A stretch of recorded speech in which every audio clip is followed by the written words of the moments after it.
Pernah nggak sih kamu merasa risih saat privasimu dilanggar?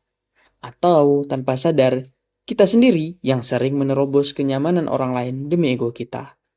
Di era modern yang serba terbuka ini, menjaga batasan sosial atau privasi boundaries justru menjadi indikator utama seseorang memiliki karakter yang mahal dan high value. Dan ribuan tahun yang lalu, Al-Quran sudah merumuskan aturan emas tentang etika ruang ini dalam Quran Surah An-Nur ayat 27 sampai 29. Mari kita bedah kurikulum adab sosial dan cara menghargai ruang hidup orang lain melalui firman Allah Subhanahu wa taala dalam Quran Surah An-Nur ayat 27 hingga 29. يا أيها الذين آمنوا لا تدخلوا بيوتا غير بيوتكم حتى تستأنسوا وتسلموا على أهلها ذلكم خير لكم لعلكم تذكرون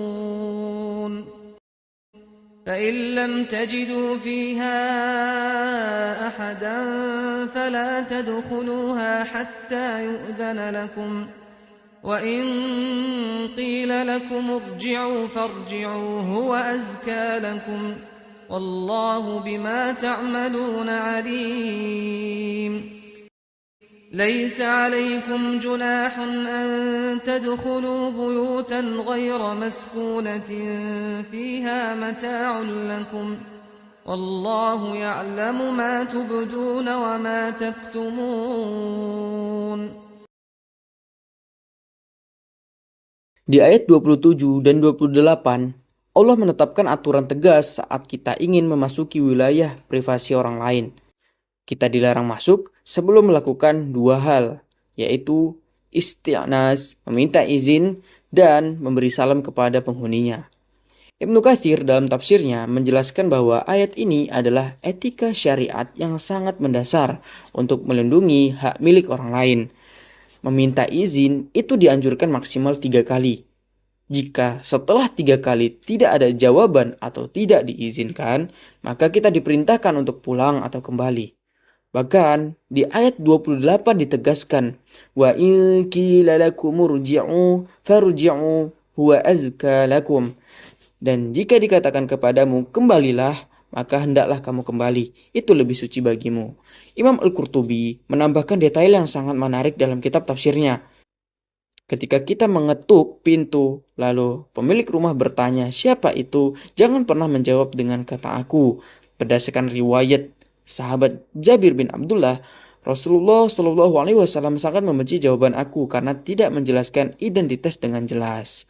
Selain itu, Al-Qurtubi juga menegaskan bahwa larangan masuk ini berlaku mutlak, terlepas dari apakah pintunya terbuka atau tertutup.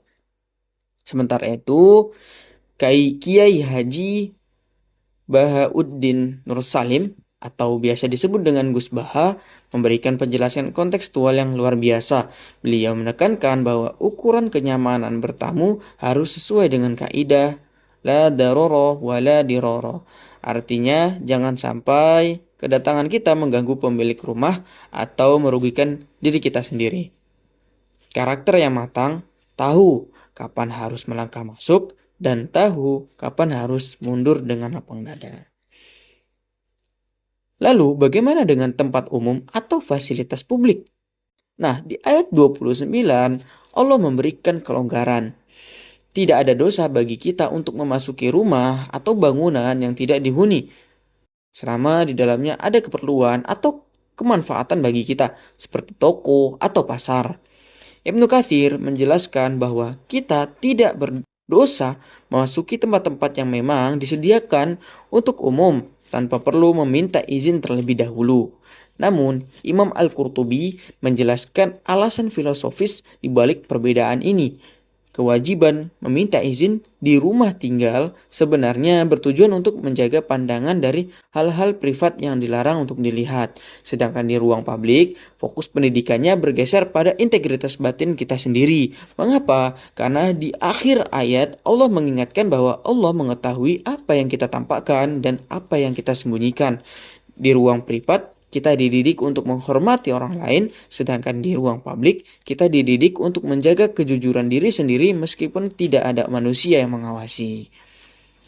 Nah, dari materi ilmiah ini ada setidaknya 4 pilar pendidikan karakter yang sangat krusial untuk diaplikasikan dalam kehidupan sehari-hari.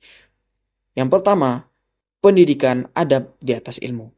Adab merupakan komponen pendidikan utama yang membentuk kepribadian manusia secara utuh. Ilmu tanpa adab hanya akan melahirkan pribadi yang pintar tapi egois. Adab bertamu adalah pembuktian nyata dari kualitas iman dan karakter seseorang. Kedua, pendidikan batas psikologis, boundary awareness. Setiap orang punya hak atas privasi dan kenyamanan di ruang hidupnya. Islam melatih kita untuk menghormati hak privasi tersebut dan tidak bertindak seenaknya terhadap wilayah orang lain. Tiga, pendidikan regulasi diri, self-regulation.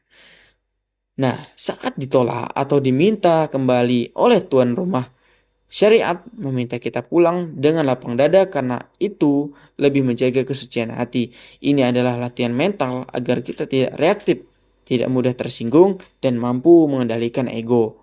Keempat, pendidikan integritas moral, menjaga pandangan di ruang privat dan menjaga kejujuran di ruang publik. Konsep pendidikan ini melahirkan pribadi yang bermartabat dan konsisten, baik saat berada di tengah keramaian maupun saat sendirian.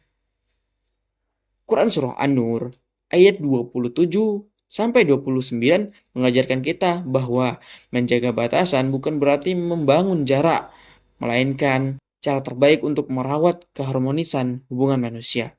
Hormati privasi orang lain, jaga kehormatan diri sendiri, dan jadilah pribadi yang kehadirannya selalu membawa kenyamanan, bukan gangguan. Jadi, sudahkah kita menjadi tamu yang bijak dan menghargai ruang hidup orang lain hari ini? Saya Tauhid Awaludin, tetaplah berproses dan sampai jumpa di pembahasan selanjutnya.